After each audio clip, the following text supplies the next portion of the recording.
You are listening to This is Oklahoma, hosted by Mike Hearn, telling stories of Oklahomans and those that have made it their home. This podcast is presented by the Oklahoma Hall of Fame, who have been telling Oklahoma's story through its people since 1927. Follow them online at oklahomahof.com, and then definitely follow them on Instagram for all the information that you need, because I'm sure that's where you follow us as well, at oklahomahof. Let's get into today's episode. What's up, guys? Welcome back to another episode of This is Oklahoma. Mike Hearn here, your host, back with another episode. My guest today is Ban Nguyen, and we are down at Bedford's Camera again. If you're watching on Facebook, YouTube, you can see this awesome set that we have. And if you want to record a podcast, or you want to start recording podcasts, you can use this awesome set. Just reach out to Bedford's. Ban, thank you for coming down. I'm really excited to dive into your story. I know it is a very interesting one.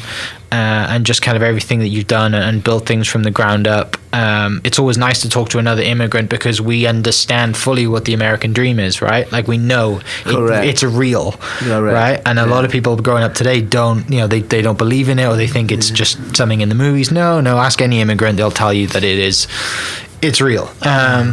So let me start. Like I said, my name is Ban Nguyen, and I'm the owner of Jimmy's Egg. And hopefully they heard about Jimmy's Egg before. Oh yeah. I've only been around for over 35 years. But anyway, I was born in Vietnam, and talk about immigrant. I was the true refugee program. The early day of refugee program. I don't think even have refugee program before that. Yeah. But in 75, the Vietnam War was over. In April of 75, and I got to Oklahoma in May of 75. So it took less than 1 month for me and my family to escape the country, which is the communists took over. I might have to listen to the history of that. I don't want to go through the whole program. It's a lot of history. That's a lot of history of the Vietnam War. But I left before my family did, just my sister and I, and we follow this, I guess we could say, CIA personnel. Yeah. He's a friend of my dad, and he told my dad the war is over, so you need to make a plan to escape. And my dad go, no, I'm going to stay and fight the communists. So why don't you take my younger kid? So hopefully, I can continue on my namesake. Yeah. And so the American CIA friend of my dad agrees. So from doing that, he put us in the trunk of the car, drove through 2 airport security gate, put us next to the C-130 plane, and just throw us up there. And his wife and his daughter was waiting the plane waiting for us. Yeah. And he just threw up there, and we didn't understand any English, so he just waved, and there we go. We just flew out, and we went to Philippines for a week. And then Mr. Boy, which is his name was, he sneaked the rest of the family out a week later to meet us in Philippines, and that's how we united the family together. From there, and we went to Wake Island, and from Wake Island we went to Fort Chaffee, Fort Smith, process all the refugee, and with pot luck we have this family. He wanted to sponsor a big family, and he came and picked us out because we was perfect match. We had 4 boys and 4 girls, and mom and dad, so there are 10 of us. Yeah. So he loaded us in a car and drove from Fort Smith to Tulsa, and that's where we started our brand new life. Wow. And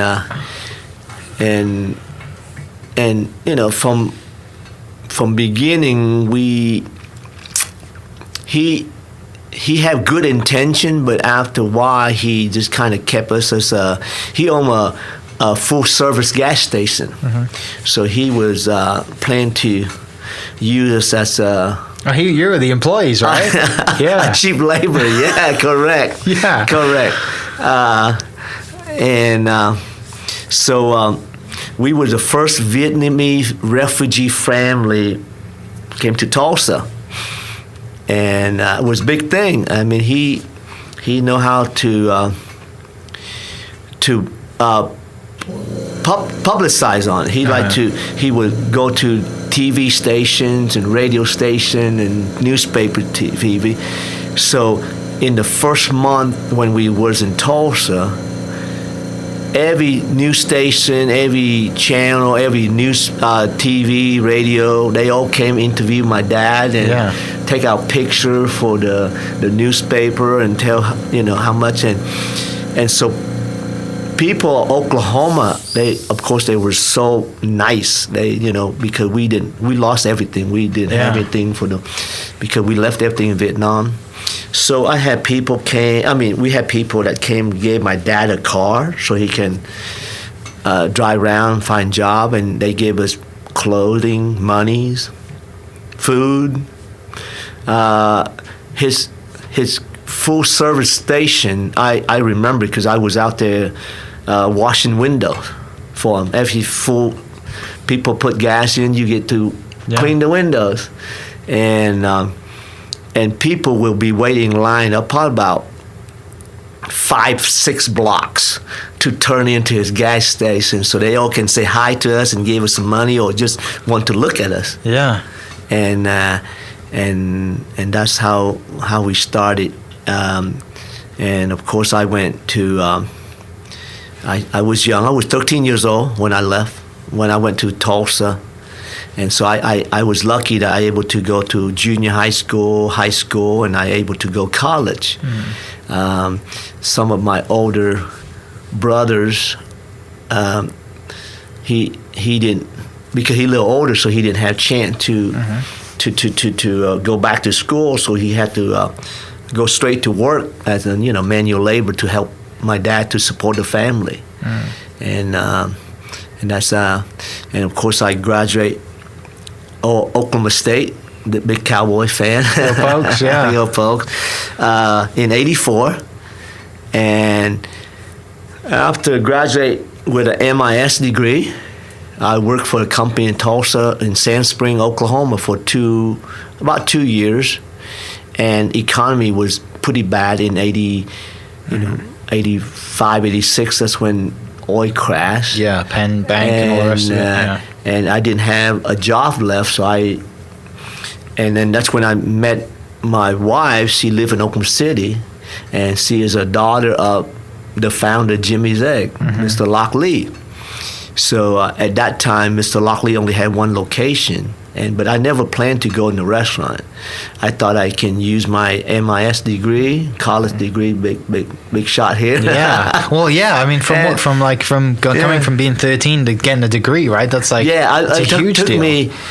Took me 5 years to learn. I mean, I didn't speak a word of English when I came to the United States, and took me 5 years to learn English and able to pass high school and get accepted to OSU. But that back then the requirement wasn't very hard. ACT you can be 15 or 17, I can't remember, to get in, and long you were top 3/4 percentile, 70 percentile of your high school grad class, you get accepted, and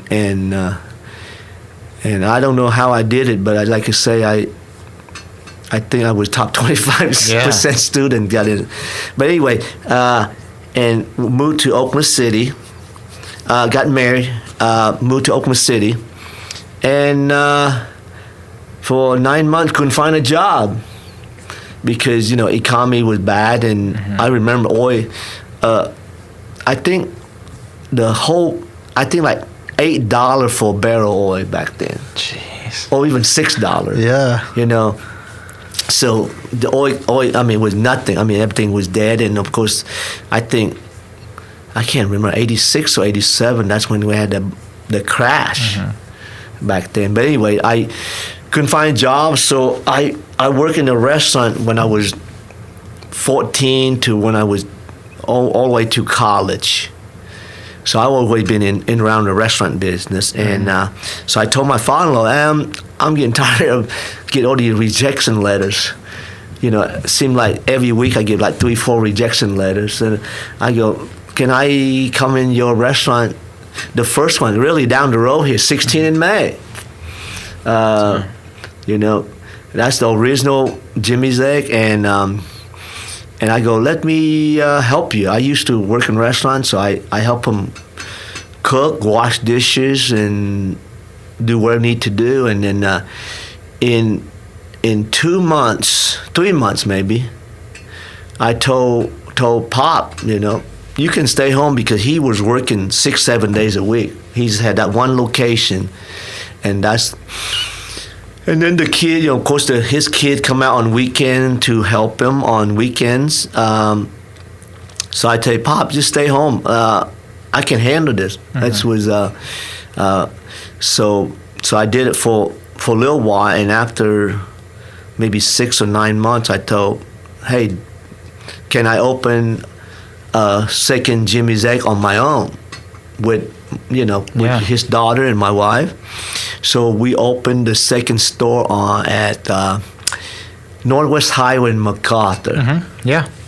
And that whole restaurant, because I was the construction guys, and I was do everything. I was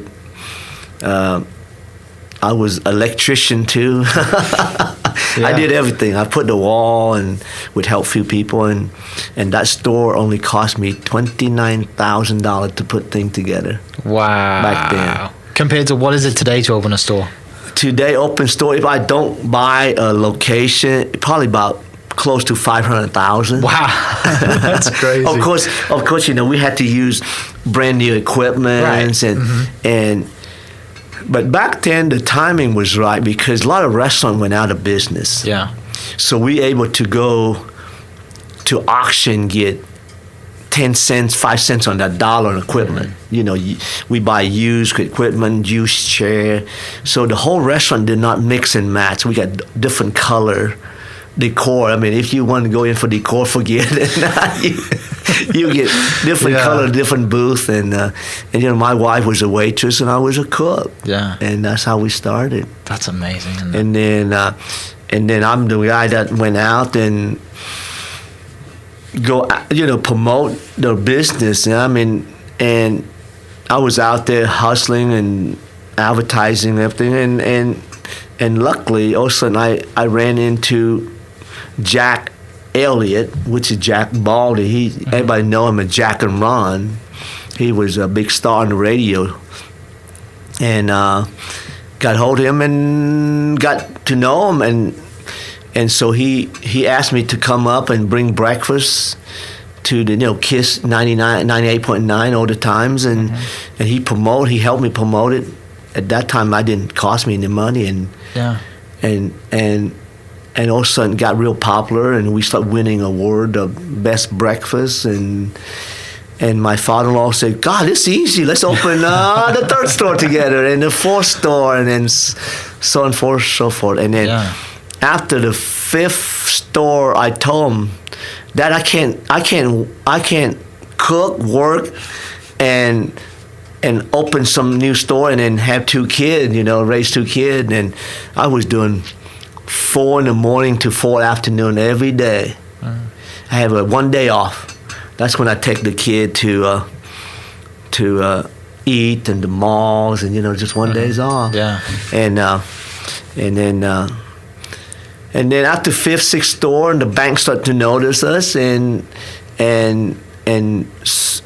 few bank kind of gave us a blank check, just kind of, hey, let me finance your venture. Yeah. So we start buying a lot of buildings, and we start open a little faster with with the bank money. Instead, before we had to put our own money in pocket, whatever we can save. Yeah. And then we buy used equipment, and we open a new store. And then that's what took a little longer from first, second store to fifth store. Took us like 7-8 years. Right. But from 7 to 15 store took us like 5-6 years. Yeah. And how many do we have today? Well, the family owned 24 locations, but there is we are in 11 states. Wow. With Missouri, that's a franchisee, of course. Yeah. In Missouri, Kansas, Nebraska, Arkansas, Texas now, and we got 1 or 2 in Alabama and 1 or 2 in New York. Yeah. So that's amazing. So it's just and so there's total, I think, like close to 70 stores in 11 states, including my 24. Yeah. But of course now we've been doing over 36 years now. So of course the second generation is coming. My son is up and coming, and he gave me the energy to get going. I was really wind down. I told by when I turned 50 or 55, I'm just going to slow down. But now I'm 58, and he got me excited to build some more restaurant and so he's hopefully he take over someday, or But that's awesome. So obviously growing up in Vietnam, the whole war's going on. I mean, just horrendous stuff is happening over there. You have a big family there, and you said Mr. Boyd, is that who it is? Yep, Mr. Boyd. Takes, and probably puts his own life at risk, right? And puts a lot on the line to help you guys out. To get you to the States. Yes. What is your first memory in Oklahoma? Like, what do you think of when you get to Tulsa? Can you think, is there anything that stands out? Well,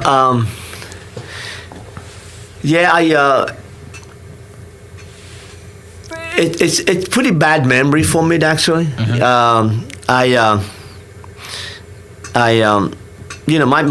My parents was very well off in Vietnam, and when we left after the war's over, we left with nothing. I mean, literally nothing. Yeah. And our first home, my dad able to save up. He bought it for $9,000. Can you imagine a home at $9,000 back then? Yeah. It's not in good shape. Right. It's in north side of town, in Tulsa. It's a rough neighborhood. It's rough neighborhood. So when I grew up, a rough neighborhood, I get a lot of bully. Sure. Well, you stand out. You're different, right? Yeah. I was, just a new first, Asian kid in town, and I hate to say Bruce Lee. I'm trying to think. He died in 74 maybe or 73. So a lot of those kids, they just know about Bruce Lee. Yeah. And of course, I'm Asian, so they think every Asian should know some kung fu or karate. Yeah. So in junior high school, they always picking on you with few bully, 3-4 people, and they always trying to pick on you and kick your butt when they get a chance, and they would say, "Oh, I just beat up Bruce Lee," but that was rough. I mean, you grew up, but it makes you tough. Makes you hard and tough, and you know what you need to do better and how to. So all this is going on. You have quite a big family, and you see kind of education as the way out. Yep. Right. Yep. Vietnamese always big on education. That's just that is their whole thing. I mean, they that's education always number one. So so with my father went to work, and my older brother that he didn't have chance, and he support the family, and the rest of us able to go, graduate high school and went to college. Yeah. And God, my high school, if I think back right, I think only like maybe 30% went to college after that. Yeah. It's not very many. Yeah. So yeah, education was the key for sure. So you when in high, do you play any sports in high school? Yeah. I was a tennis player mainly, and swam for high school. Pretty all city swimmer, all tennis player city. Yeah. In tennis, and self-taught. Everything self-taught. Yeah. Of course, I don't have these private teachers or private country club that I play. Yeah. And I able to play through high school, and frankly, with my tennis and swimming, that's how I able to graduate high school, because my tennis coach was a biology teacher, and I swear to you, I probably fail every test, and I make a B.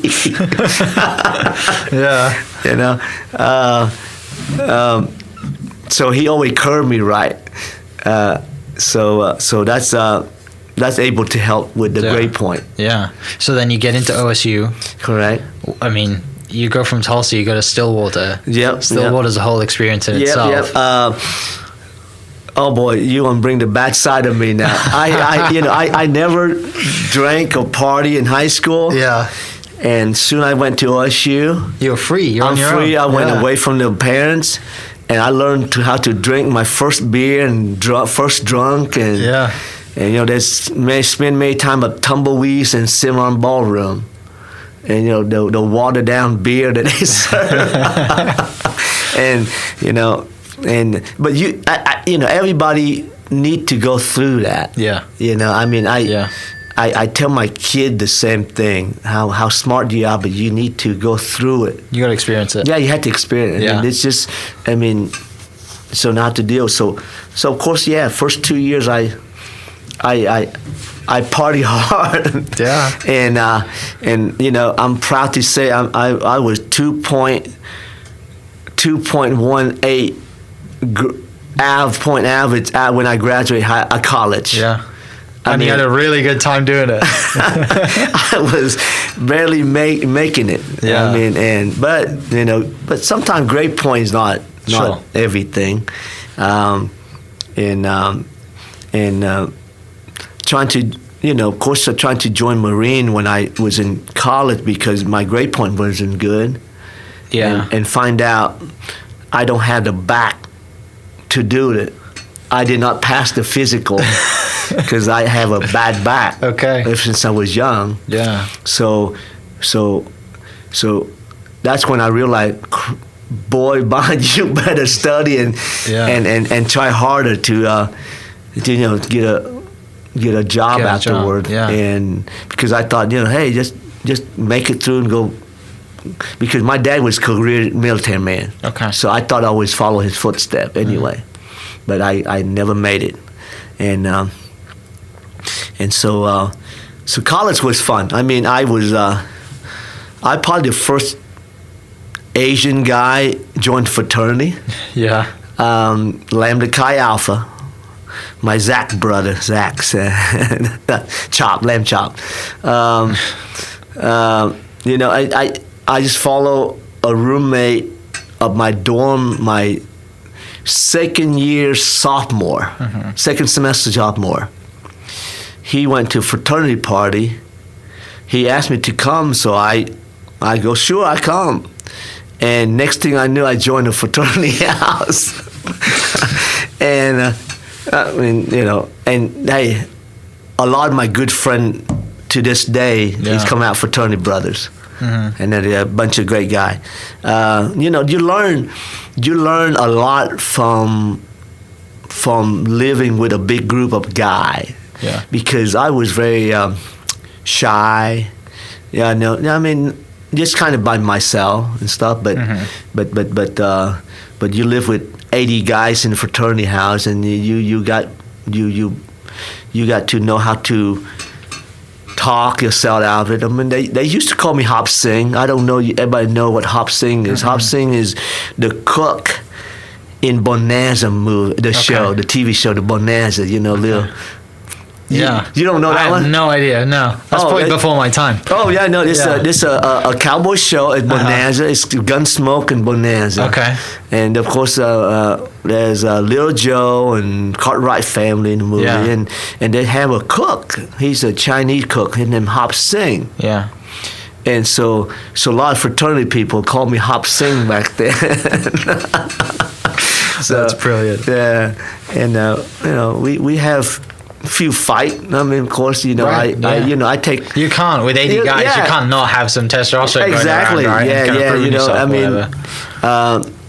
but that's was fun time. Yeah. And but like you say, you know, OSU was a great experience, great place to grow up, and then you find yourself, and you learn from meeting other guys, other people, and guess what? I didn't realize 40 years later after I graduated, I'm an advisory board for the School of Human Service,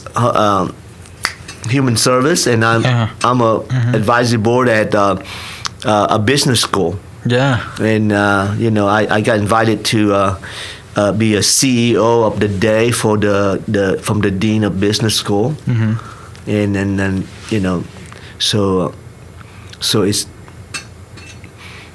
you know, sometimes a great point, or it's not what you know, but sometimes a lot of who you know sometimes too. Right.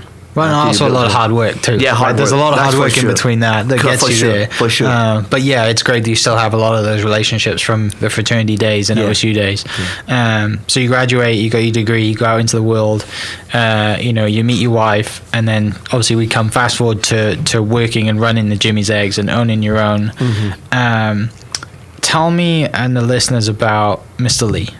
Because, you know, it recently passed. Correct. You know, and just everything that's going on, and how much of an impact he's had, not only on you, your wife, but the whole culture and just everything in general, right? Yeah, Mr. Lee, I would call him the Donald Trump of Vietnam. Okay. Because he was, he make his million when he was in his early 20. Wow. He was he's just a willing dealing businessman. He's and when he left Vietnam, he I'm trying to think how old he, but about in his mid 30 when he left. He left 6 different businesses. Yeah. He owned a food truck line company. He was the developer. He owned a housing. He truck line canned food company. He owned a lumber yard company. Back in 1975, the U.S. government Defense Department owed him $800,000. Jeez. Because he did some work for the U.S. government, the Army, the Defense Department, and then when he left Vietnam, he left with nothing too. I mean, he just got on the boat with his family and he set out sea and then he that's how he was a real boat people, and he came to the United States and worked in a railroad company. Start out, and then he would go eat at this breakfast place called Jimmy's Egg for many years because that's his route to work. Yeah. And then one day he find out the owner of that place, and his name Jimmy Newman, want to sell this restaurant. And of course he lost his thumb, his right thumb at work at Santa Fe, so it's hard work. Yeah. So he decided, let me buy this place. He don't know anything about restaurant, but he just know about business. But he's a businessman. Yeah. Mm-hmm. He wanted to buy this this restaurant, and so he did. He bought the restaurant for $50,000, and Jimmy Newman's supposed to stay on for 6 months to help him, teach him how to run the business, how to cook, and within less than a month, Jimmy Newman took off with the money. I'm done. He took off. So guess what? My father-in-law just had to jump in and learn. Yeah. From scratch, and that's how he cooked. He got in, he cooked, and he that's how he cooked every day, and that's one thing he taught me is loyalty to his people. Yeah. And then his friend, his business associate, the people that help him start the company, or even the salesman. They treat him good, and so he's very loyal to them. Yeah, I heard a story about Mr. Lee that I think it was from one of the chefs who originally worked for him now owns some, right? And then also he would sponsor people. Is that right? Yep. How can you elaborate on the story a little bit? Like how? Well, what's the deal is he had a few Mexican employees. Mm-hmm. They start out illegal, and so after they worked for a few years, 5, 6, 7, I can't remember, and they asked him. They have a program that you can sponsor certain people that he able to have a job at Jimmy's Egg, and he dependable. He not on welfare, and he sponsored about 3 or 4 his employees. He showed them that hey, they work here, they make a good living, and great people and so on, and back then was the government, I guess, was a lot easier to have a program that's something like that, and they able to get their green cards, and they brought their family in. And a matter of fact, a lot of them still working for me to this day. Yeah, that's amazing. And but he was a great guy. Great. Yeah. So you go, like you said earlier, you went from 1 to 5 in 7 years, and then 5 to however many. Very fast, right? Because the bank is like, you guys are doing great. I want to give every bank's like, here's the money. Exactly. Which is amazing. So when you're coming here and you're in college and you have your degree, the last thing you think you're going to be doing is running restaurants, right? Correct. Yeah. Did you enjoy cooking though? The first 2 years of myself cooking, because I just feel like, hey, I just bought myself a job. Right. Okay. Yeah. I just bought myself a job, and so. I remember the first year we in business, and I did calculation with my wife. Back then, I think when I was working, I was making maybe 20-something thousand a year salary. My first year after I opened business, and I do the math, money in, money out, and I think we profit 69,000. I go, Mama, we were rich. Right. Coming here with nothing, right? Yeah, $69,000 is a lot of money. Yeah, and look, Mama, we I'm my net income 69,000, and so like you say, the first few years is because you bought yourself a job. Yeah.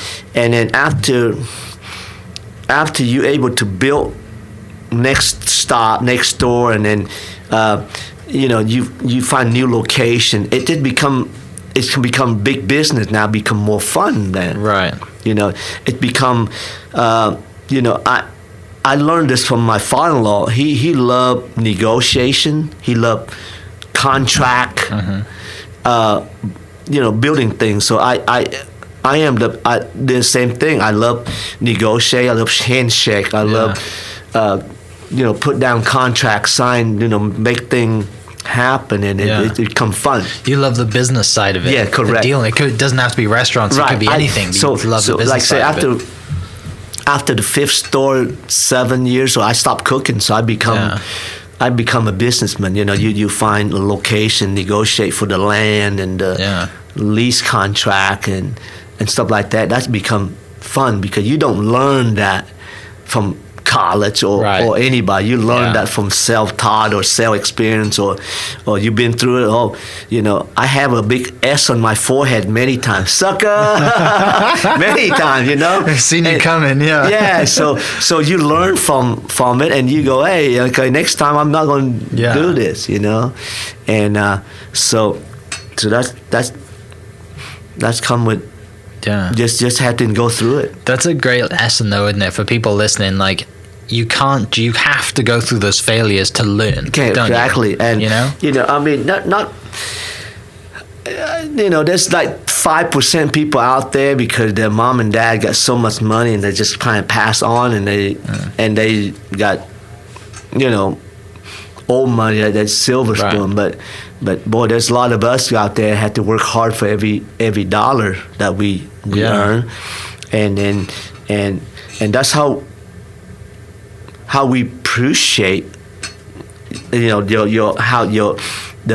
dollar that you work for. I mean, you appreciate your life because how hard you work for it. It's not something been given or also it's drop on your laps. Yeah, and then and so that's I think that's the big part of I would tell a lot of my friends the baby boomer is the worst parents in the world. Yeah. Because they spoil their kid. They give their kid because they have it hard when they grow up. Yeah.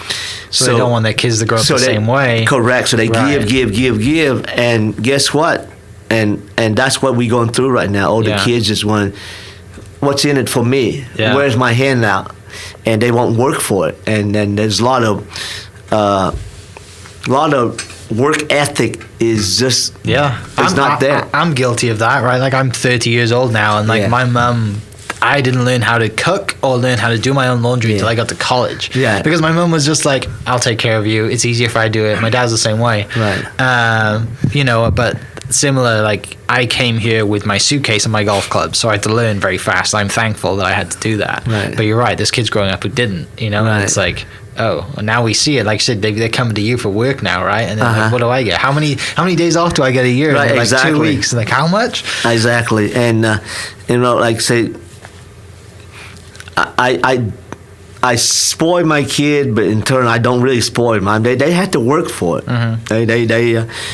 They at young age they work for it. Yeah. And not just some kind of freebie stuff. Right. So, yeah. So, but it's like I say, it's been fun adventure and ready kind of pass on to the next generation. If it's kind of funny today.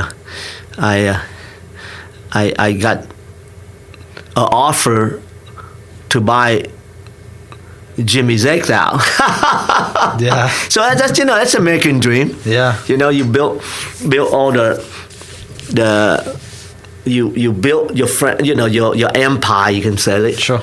And you sell it hopefully for big bucks and yeah. And generational family money that's lasts for a long time, right? Exactly. That's the American dream. That's the land of opportunity. And I keep telling, I speak at like I say OSU Business School. I speak at McGinnis High School. I speak at, and that's what I would tell them. Everybody had to live this. I call it 3D. Okay, I mean I preach this all the time. The 3D, what the D stand for is the first D, desire. Okay, and the second D is dreams, and the third D is dissatisfy. Yeah. And I explain each D.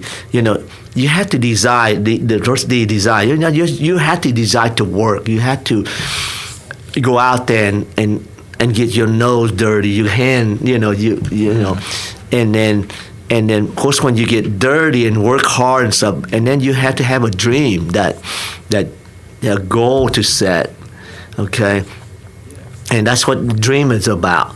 And then, and next D, the last D is dissatisfied. It's this the hardest D because if you hit a certain spot already, you become complacent. You just kind of, I'm satisfied. This all I want.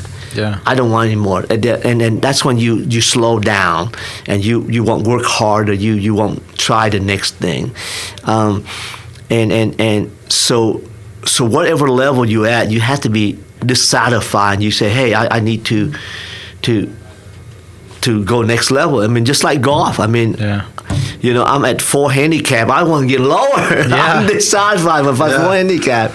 Yeah. And so I preach that to a lot of people. I mean, I preach that, like I say, in high school and college level when I make a speech. Yeah.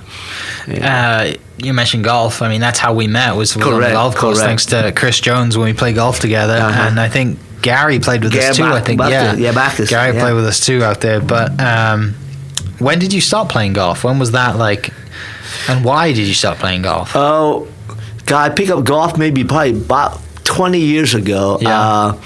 Like I say, I was good enough to play college. Yeah. And I did have, I could have played at a Baker University in Bowen, Kansas. Okay. But that was a small school, and it's a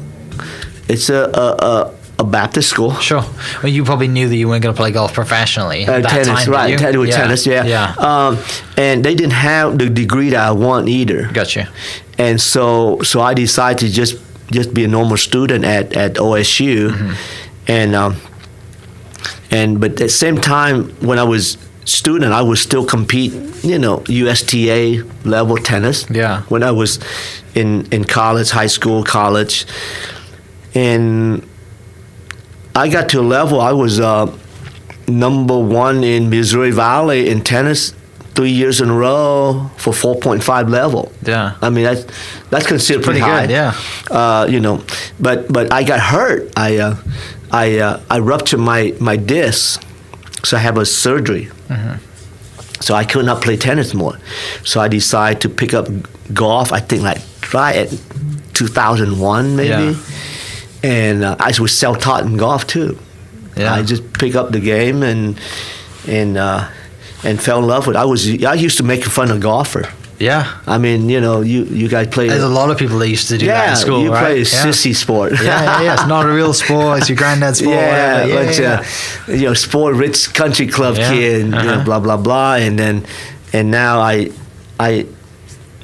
can't have enough of it. I know. And my everybody I know knows you as you play more golf than most people. And then, right? My goal is trying to if that golf course ranked top 100 rating anywhere, Golf Digest, Golf Magazine, I want to play. Okay. And I think I got almost close to 50. Okay. Yeah. I mean, of course, Augusta, that's your dream, but one of these days, hopefully, I sell enough Jimmy's Egg franchise, I can knock on the door and Coca-Cola people. Well, long time ago they told me that. They go, back then I only had maybe 20, 15 store, and they go, well, you need to have about 80 store before we even invite you to. So they know, they said that to you, and they kind of in the way they teased it. You saying they teased me. You're not quite big enough that we're going to invite you. Invite you. I mean, okay, be that way. Yeah, okay. Give me a goal to work towards. What is like the favorite golf course you've played then? Man, I play everything. Out of the top 50 that you've played. Top 50, Pebble Beach. Spyglass. I think Spyglass better than Pebble Beach. Yeah. But the more I play Pebble Beach, it's getting better. But Whistling Straight always is up there. Okay. East Lake is up there. I mean, I play Sawgrass. I play Bandon Dune. I'm like, oh my Lord, on and to me, I'm just a golf guy. I'm trying to break 80 every golf course I play. Yeah.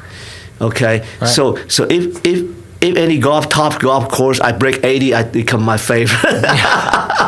It's always like that, and it's always the favorite golf course is the one that we've played the best at. Yeah, right? And it's not raining on the day that we play it. The weather's perfect, and you play well. You're good company. And I was in Vegas over the weekend. I finally, you probably see my post on Facebook. I mean, I just finally got to play Nguyen golf course, and that's I complete my bucket list for the top 10 golf course in Vegas. Okay. I mean, I play Shadow Creek, Cascada, Southern Highland. Yeah. Las Vegas. So Nguyen was the last one to tick off the list. Nguyen, yep. Good. Finally, knocked that off over the weekend. That's awesome. And, sadly, we're not allowed to travel internationally. But I mean, have you made it to Europe yet? Have you played golf in Europe? Nope. Not yet. That's all. That's the next big trip. Only golf course I play out, of course, a lot of Mexico. But I did play in Vietnam quite a bit, golf course in Vietnam. But other than that, I've been asked to go play Scotland, of course, the home of golf and all that stuff, but never have had the chance to do it yet. But one of these days. Definitely one of these days. You got to do it. It's amazing. Love, just a great experience. Yeah. Doesn't matter what the weather is. It's amazing. But you mentioned earlier, you were ready to retire at 55. You're 58 now, and you got the bug back. Your son's getting into the business, and I know you guys opened up Midtown last year or year before last, and that's kind of, you got the fire back to open up more businesses. So what is kind of the plan going forward with the businesses? And well, with COVID now, the model restaurant, you don't want to be in a restaurant right now. Yeah. I mean, we probably sit tight for next year or so. Hopefully it's less than that, but right now we will sit tight for a year. And I mean, I have few thing in mind, but like I said, 2 years ago, my son created this restaurant called Riviere Modern Banh Mi, and we been doing it for like 2 years now, and been very, very successful. I mean, they very positive feedback from it, and that might be something that we might take to expand on. Yeah, because Jimmy Zake about run out of room. I mean, we have few area on the south side of town that we might hit on, but like I say, Jimmy Zek, and like I say, restaurant right now, no one want you don't want to open a restaurant. Please don't open more restaurant. Not at this time anyway. Anybody want to open a restaurant, please don't. It's not easy. Yeah, and then if you have a drive-through and you can get a Chick-fil-A, I mean, you do all day long. All these drive-through, they broke all kind of records, but not the dine-in. Well, I mean, it's been. I thank you for coming down. This has been awesome to share the story. I know there's a lot more, and I know people listening. I've learned a lot about you as well. Your early history, coming to the States, building the businesses, and then just getting into it, and meeting Mr. Lee and married, all that stuff. Now your son's in the business, and that's reignited your fire a little bit. For everyone listening, I guess what's the last thing that you tell people when you do your talks at business schools and stuff like that? What's the one thing that you tell people, and you leave them with that? Well, one thing I told them, it's like I said earlier, this land opportunity. I mean, you just have to work at it. You can't just sit back and expect it going to hit you in the face or drop in your lap, because it don't. I mean, you have to go out there and reach for it. And then, like I say, with my 3D that I was teaching high school and college kids. It's just but it's not going to be easy. I mean, it's going to be a lot of hard work, and I was truly blessed that I have a lot of good employee with me too. I mean, I treat my employee like family. I mean, they the one that make the difference. It's not me. I mean, I can build the store all day long, but I can't be there all the time. My employees have to be there, and for me, I can sit down with my dishwasher and just be there like his best buddy. Just talk to him. And then so they respect you for that. You know, then they you have to treat people the way it should be treated anyway. It's just it's a circle of life. I mean, it's just everything. It's not doesn't matter how good I am. It's just other people. But anyway, that's fun. I mean, I hope I can get my son come back here and talk about. We need to do a part 2 to talk about current food and Riviera and everything else, and we'll definitely get to that. I know that's something that, you know, the next phase and the next, you know, the family legacy, right, that you're building. That's the next phase, and I'm sure you and your wife are super proud and happy to help out. But we'll definitely get to that, and for the listeners, I'm sure we'll get to that a little bit after this one. I think probably, you know, we'll definitely set that up. And that's awesome. No, it's this one. No. Glad you could make it down. I'm glad I'm glad you got back in here from Vegas, and it's not too. I mean, it is too cold. You need to probably go back and go somewhere warm, play some golf. But thank you so much for coming on the podcast. I appreciate it. Kind of hard to talk about yourself all the time, though. Yeah, it's not easy. It's tough. It's just but I really appreciate it, and I know that there's a lot of, you know, trauma and bad stuff there that happened that you know that people can just imagine and look at the history books. But thank you for doing it. I'm glad you're here. I'm glad we got to meet. And for everyone listening, we'll catch you next episode. Cheers. Right. Thanks. This podcast was presented by the Oklahoma Hall of Fame, who've been telling Oklahoma's story through its people since 1927. Follow them online at oklahomahof.com and definitely on Instagram at oklahomahof. Catch you next episode. Cheers. Thank you for listening. We are inspired by those around us and hope that you are too. Make sure you subscribe to this podcast on your favorite podcast platform and leave us a review so we can keep telling your stories. For more great Oklahoma content, follow This Is Oklahoma on Facebook and Instagram.